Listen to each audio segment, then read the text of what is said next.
expectations versus experiences. Let's look at it this way, right? Looking with you in mind, you put your filter on. I'm not telling you any direction to go.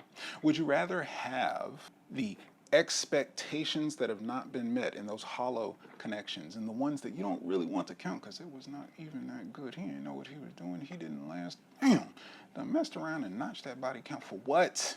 Versus maybe you have to wait. Maybe you play the game a little differently. You don't have to, of course, but hear me out.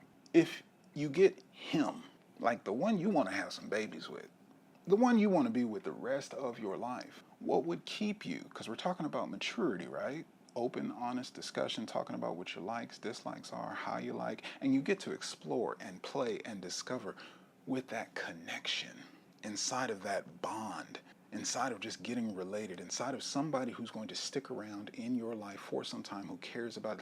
Again, this is the highest expression of love that God has put in us, the ability to create life inside of this. Now, I'm not trying to get holier than thou or anything else. I'm just talking to what's truly taking place. When you take that in consideration, because how many times have your expectations not been met, but you keep getting these experiences? But how much better would the experience that aligns with your ideal?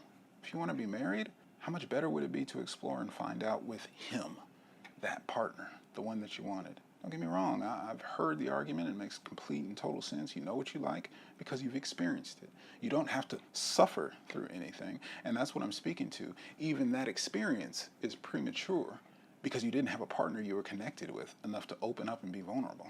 He wasn't a leader enough to make it a safe space. What type of experience is that, and did it meet your expectations? These are the things to keep in consideration as you're going out living your life for today, the now, your 20s, your 30s, 40s, etc.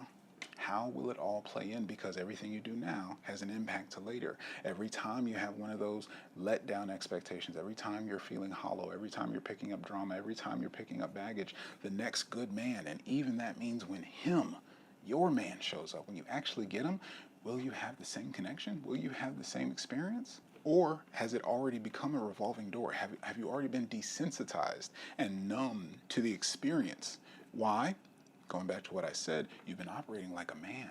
And I won't even say to the gender, it's not about being a man, masculine. Men biologically are naturally masculine, so they're going to pick up a different experience. The connection, the feelings, everything that is important on the feminine side is not nearly as important. It doesn't mean it doesn't impact as well, but you're diluting yourself to expect it to not have the same type of impact to yourself, let alone the considerations that him, that mature, grounded, masculine man that you want to be with, what is he looking for? What does he value? Again, if you lead with sex, if sex is all that's there, well, then he's going to treat it accordingly, but he's not going to stick around for that.